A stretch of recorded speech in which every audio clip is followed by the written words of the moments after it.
concerns are growing over a serious virus being spread among dogs in our region. It's been found in several of our counties so far, and Leanna Wells explains what it is and what you need to know if your dog contracts it.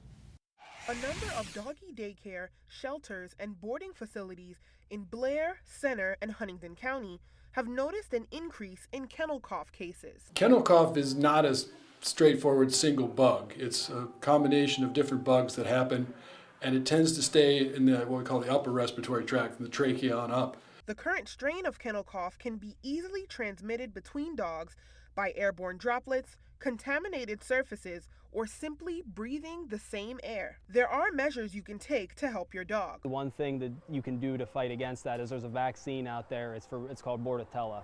And what that is, it's just strictly for anything that has to do with kennel cough.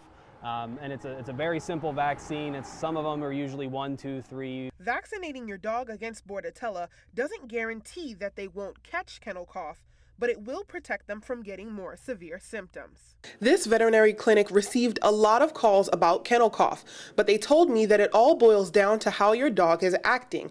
If your dog just has a cough and is acting normally, then it'll run its course for about a week. But if your dog seems lethargic, isn't eating as much, or has a cough that keeps them up at night, you should call your local veterinarian. In Huntingdon County, Leanna Wells, WTAJ News.